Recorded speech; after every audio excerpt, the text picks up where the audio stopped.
के राज्यपाल श्रीमान आरिफ मोहम्मद खान, केरल के मुख्यमंत्री श्रीमान पिनाराई विजयन जी,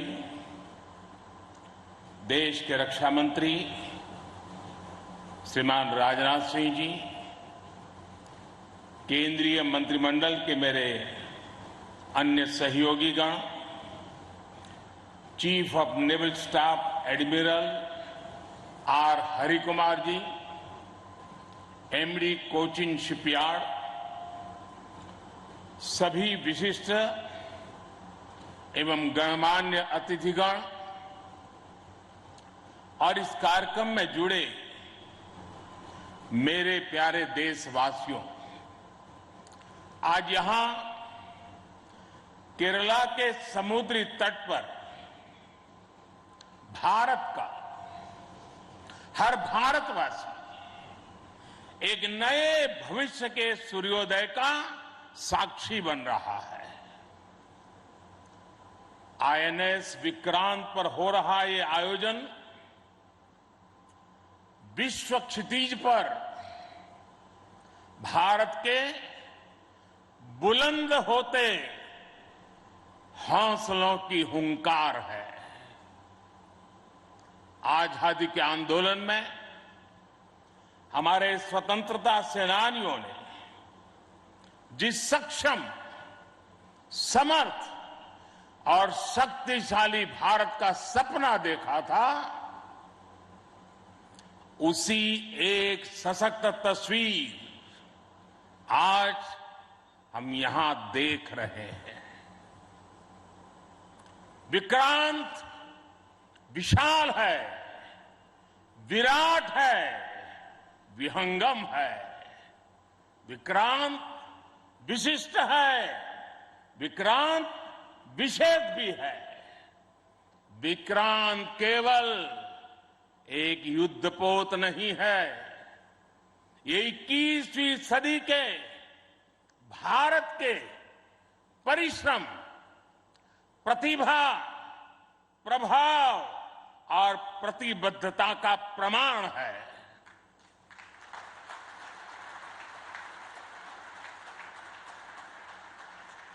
यदि लक्ष्य दुरंत है, यात्राएं दिगंत है, समंदर और चुनौतियां अनंत है, तो भारत का उत्तर है विक्रांत।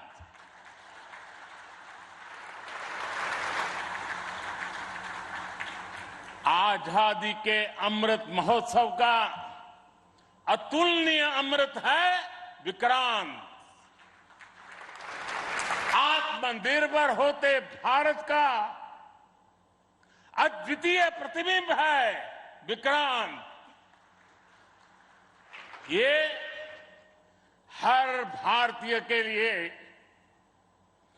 गर्व और गौरव का अनमोल अवसर है। ये हर भारतीय का मान, स्वाभिमान बढ़ाने वाला अवसर है। मैं इसके लिए हर एक देशवासी को बधाई देता हूं। साथियों, लक्ष्य कठिन से कठिन क्यों न हो, चुनौतियां बड़ी से बड़ी क्यों न हो, भारत जब ठान लेता है तो कोई भी लक्ष्य असंभव नहीं होता है।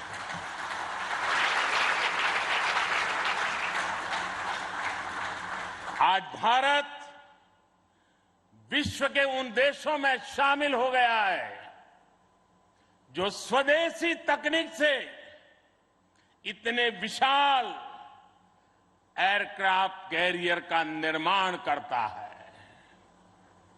आज आईएनएस विक्रांत ने देश को एक नए विश्वास से भर दिया है।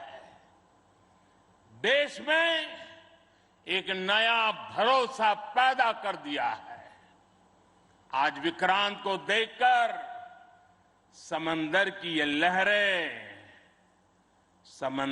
लहरें आह्वान कर रही है, अमर्त्य वीर पुत्र हो, अमर्त्य वीर पुत्र हो, दृढ़ प्रतिज्ञ सोच लो, प्रशस्त पुण्य पंथ है, प्रशस्त पुण्य पंथ है। बढ़े चलो, बढ़े चलो, बढ़े चलो।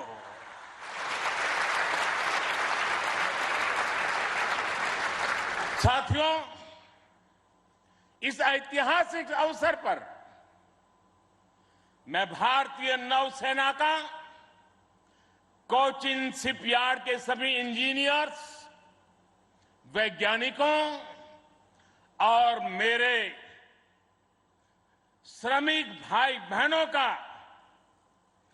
अभिनंदन करता हूं, जिन्होंने इस सपने को साकार किया है। केरला की पुण्य भूमि पर देश को ये उपलब्धि एक ऐसे समय पर मिली है जब ओणम का पवित्र पर्व भी चल रहा है। मैं सभी देशवासियों को इस अवसर पर ओणम की हार्दिक शुभकामनाएं भी देता हूं। साथियों, आईएनएस विक्रांत के हर भाग की अपनी एक खूबी है, एक ताकत है, अपनी एक विकास यात्रा भी है। ये स्वदेशी सामर्थ्य, स्वदेशी संसाधन और स्वदेशी कौशल का प्रतीक है। इसके एयरबेस में जो स्टील लगी है, वो स्टील भी स्वदेशी है। ये स्टील डीआरडीओ के वैज्ञानिकों ने विकसित किया, भारत की कंपनियों ने प्रोड्यूस किया। एक युद्धपोत से भी ज्यादा एक तैरता हुआ एयरफील्ड है, एक तैरता हुआ शहर है। इसमें जितनी बिजली पैदा होती है, उससे 5000 घरों को रोशन किया जा सकता है। इसका फ्लाइट डेक भी 2 फुटबॉल ग्राउंड के बराबर है। विक्रांत में जितने केबल्स और वायर्स इस्तेमाल हुए हैं, वो कोची से शुरू हो तो काशी तक पहुंच सकते हैं।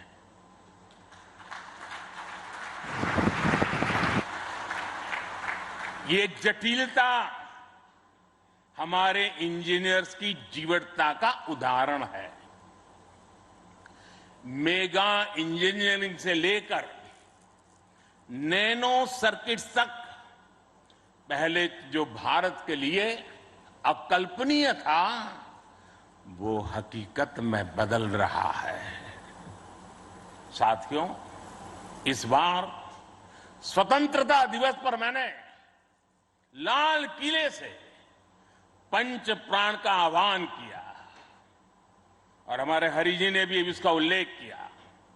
इन पंच प्राणों में पहला प्राण है विकसित भारत का बड़ा संकल्प, दूसरा प्राण है गुलामी की मानसिकता का संपूर्ण त्याग, तीसरा प्राण है अपनी विरासत पर गर्व, चौथा और पांचवा प्राण है देश की एकता, एकजुटता और नागरिक कर्तव्य।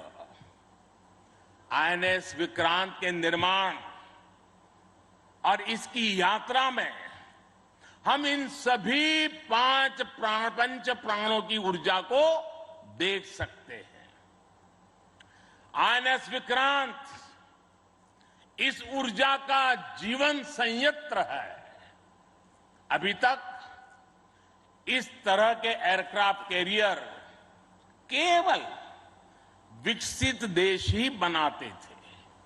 आज भारत ने इस लीग में शामिल होकर विकसित राष्ट्र की दिशा में एक और कदम बढ़ा दिया है। साथियों, जल परिवहन के क्षेत्र में भारत का बहुत गौरवमयी इतिहास रहा है।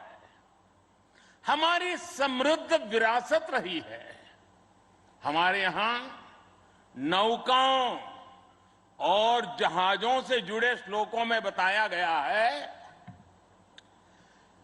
दीर्घिका तरणी ही लोला गत्वरा गामिनी तरीही जंगाला प्लाविनी चैव धारिणी वेगिनी तथा। ये हमारे शास्त्रों में इतना वर्णन है। दीर्घिका तरुणी लोला गत्वरा गामिनी जंगाला प्लाविनी धारिणी वेगिनी हमारे यहां जहाजों और नौकाओं के अलग अलग आकार और प्रकार होते थे। हमारे वेदों में भी नौकाओं, जहाजों और समुद्र से जुड़े कितने ही मंत्र आते हैं। वैदिक काल से लेकर गुप्त काल और मौर्य काल तक भारत के समुद्री सामर्थ्य का डंका पूरे विश्व में बजता था। छत्रपति वीर शिवाजी महाराज ने इस समुद्री सामर्थ्य के दम पर ऐसी नौसेना का निर्माण किया जो दुश्मनों की नींद उड़ाकर रखती थी। जब अंग्रेज भारत आए तो वो भारतीय जहाजों और उनके जरिए होने वाले व्यापार की ताकत से घबराए रहते थे। इसलिए उन्होंने भारत की समुद्री सामर्थ्य की कमर तोड़ने का फैसला लिया। इतिहास गवाह है कि कैसे उस समय ब्रिटिश संसद में कानून बनाकर भारतीय जहाजों और व्यापारियों पर कड़े प्रतिबंध लगाए दिए गए थे। भारत के पास प्रतिभा थी, अनुभव था, लेकिन हमारे लोग इस कुटिलता के लिए मानसिक रूप से तैयार नहीं थे। हम कमजोर पड़े और उसके बाद गुलामी के कालखंड में अपनी ताकत को धीरे धीरे भुला बैठे।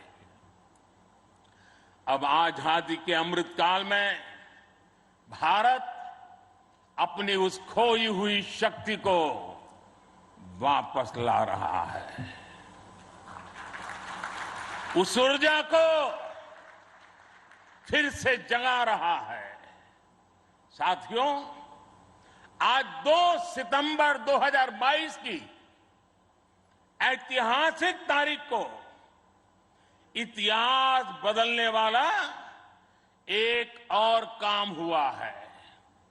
आज भारत ने गुलामी के एक निशान, गुलामी के एक बोझ को अपने सीने से उतार दिया है।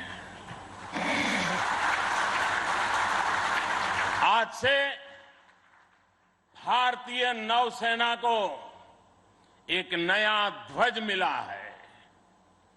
अब तक भारतीय नौसेना के ध्वज पर गुलामी की पहचान बनी हुई थी, लेकिन अब आज से छत्रपति शिवाजी महाराज से प्रेरित नौसेना का नया ध्वज समंदर और आसमान में लहराएगा।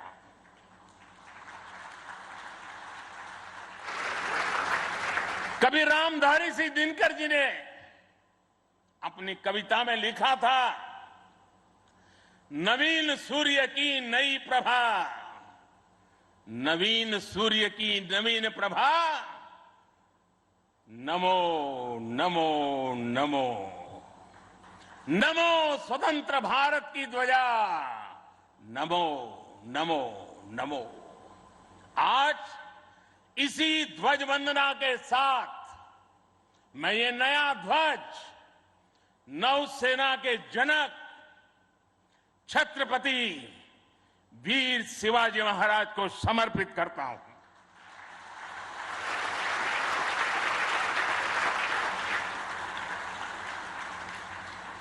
मुझे विश्वास है भारतीयता की भावना से ओतप्रोत ये नया ध्वज भारतीय नौसेना के आत्मबल और आत्मसम्मान को नई ऊर्जा देगा।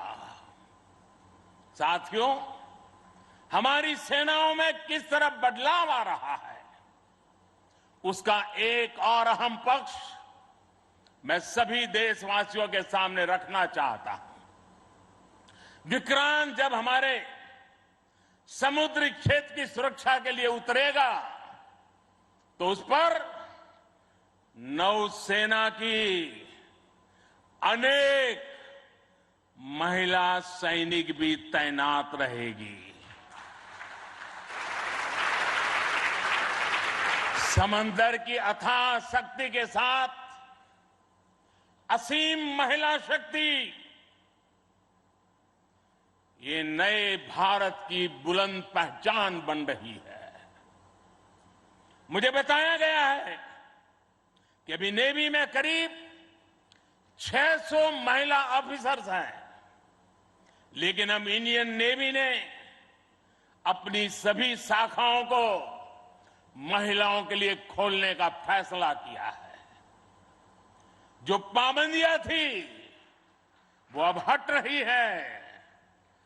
जैसे समर्थ लहरों के लिए कोई दायरे नहीं होते, वैसे ही भारत की बेटियों के लिए भी अब कोई दायरे या बंधन नहीं है।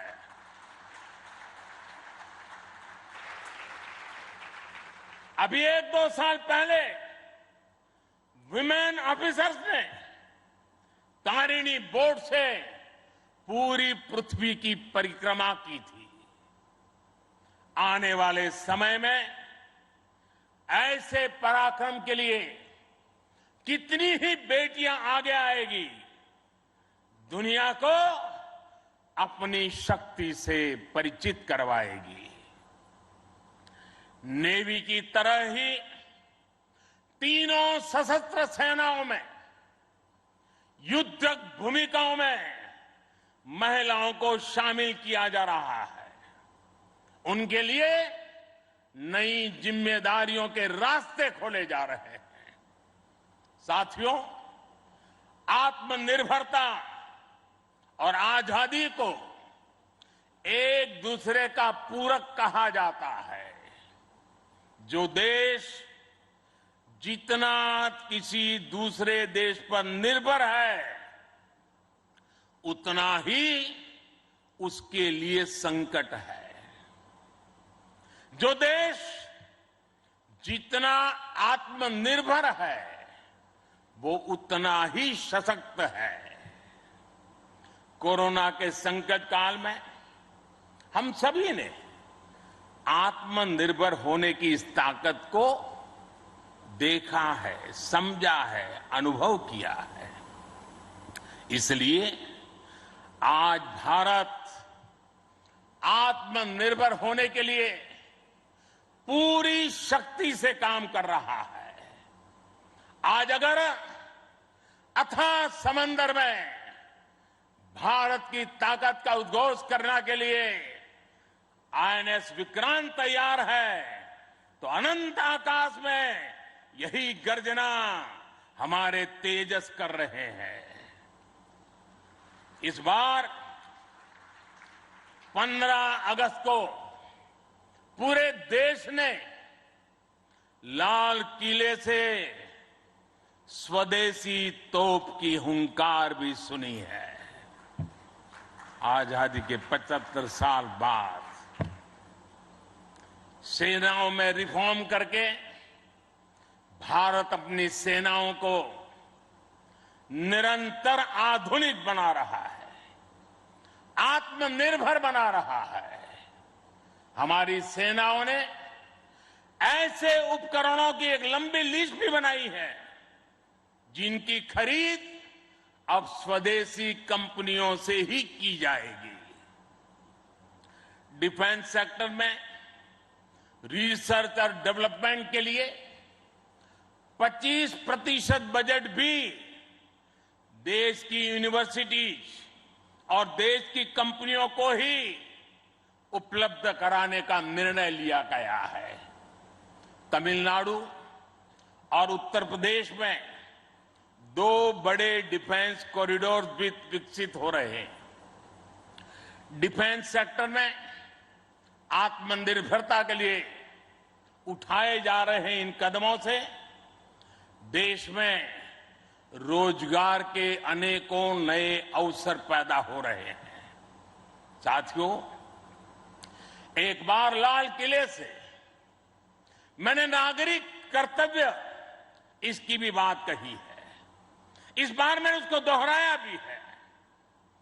बूंद बूंद जल से जैसे विराट समंदर बन जाता है, वैसे ही भारत का एक एक नागरिक वोकल फॉर लोकल, अगर वोकल फॉर लोकल के मंत्र को जीना प्रारंभ कर देगा तो देश को आत्मनिर्भर बनने में अधिक समय नहीं लगेगा। जब सभी देशवासी लोकल के लिए वोकल होंगे तो उसकी गूंज सिर्फ भारत में ही नहीं बल्कि पूरी दुनिया में सुनाई देगी।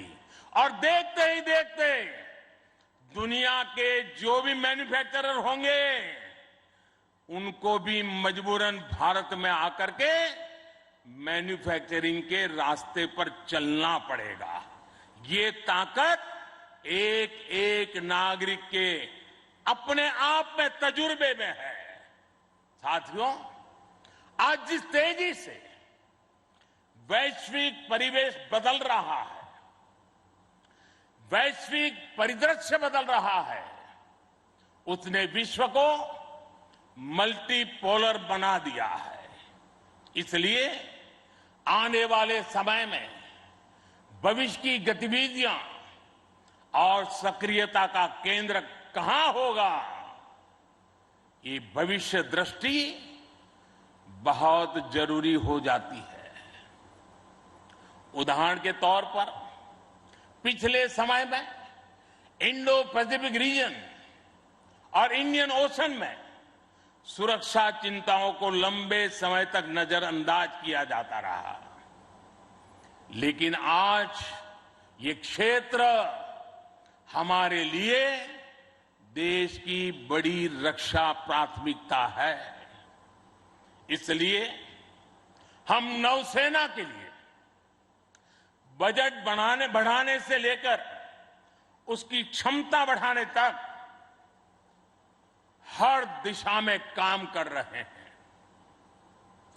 आज चाहे ऑफशोर पेट्रोल वेसल्स हो, सबमरीन्स हो या एयरक्राफ्ट कैरियर्स हो, आज भारत की नौसेना की ताकत अभूतपूर्व गति से बढ़ रही है। इससे आने वाले समय में हमारी नेवी और मजबूत होगी। ज्यादा सुरक्षित सी लेन्स, बेहतर मॉनिटरिंग और बेहतर प्रोटेक्शन से हमारा एक्सपोर्ट, मैरीटाइम ट्रेड और मैरीटाइम प्रोडक्शन भी बढ़ेगा। इससे केवल भारत ही नहीं बल्कि दुनिया के दूसरे देशों और विशेषकर हमारे पड़ोसी मित्र राष्ट्रों के लिए व्यापार और समृद्धि के नए रास्ते खुलेंगे। साथियों, हमारे यहां शास्त्रों में कहा जाता है और बहुत महत्वपूर्ण बात कही जाती है और जिस बात को हमारे लोगों ने संस्कार के रूप में जिया है, हमारे यहां शास्त्रों में कहा गया है, विद्या विवादाय, धनम मदाय, शक्ति ही परेशान पर पीड़नाय, खलस्य साधो विपरीतम एतत् ज्ञानाय दानाय च रक्षणाय। अर्थात दुष्ट की विद्या विवाद करने के लिए, धन घमंड करने के लिए और शक्ति दुष्करों को प्रताड़ित करने के लिए होती है। लेकिन सज्जन के लिए ये ज्ञान, दान और कमजोर की रक्षा का जरिया होता है। यही भारत का संस्कार है। इसलिए विश्व को सशक्त भारत की ज्यादा जरूरत है। मैंने एक बार पढ़ा था कि एक बार जब डॉक्टर एपीजे अब्दुल कलाम से किसी ने पूछा कि आपका व्यक्तित्व तो बड़ा शांति प्रिय है, आप तो बड़े शांत व्यक्ति लगते हैं, तो आपको हथियारों की क्या जरूरत लगती है? कलाम साहब ने कहा था, शक्ति और शांति एक दूसरे के लिए जरूरी है। और इसलिए आज भारत बल और बदलाव दोनों को एक साथ लेकर चल रहा है। मुझे विश्वास है सशक्त भारत शांत और सुरक्षित विश्व का मार्ग प्रशस्त करेगा। इसी भाव के साथ हमारे बहादुर जवानों को, वीर सेनानियों को आदरपूर्वक उनका गर्व करते हुए आज के इस महत्वपूर्ण अवसर को उनकी वीरता को समर्पित करते हुए आप सबका मैं हृदय से बहुत बहुत धन्यवाद करता हूं। जय हिंद। देवियों और सज्जनों, भारत के प्रधानमंत्री श्री नरेंद्र मोदी की भव्य उपस्थिति में एक बुलंद आवाज में मेरे साथ 3 जय पुकारेंगे। आईएनएस विक्रांत की, भारतीय नौसेना की, भारत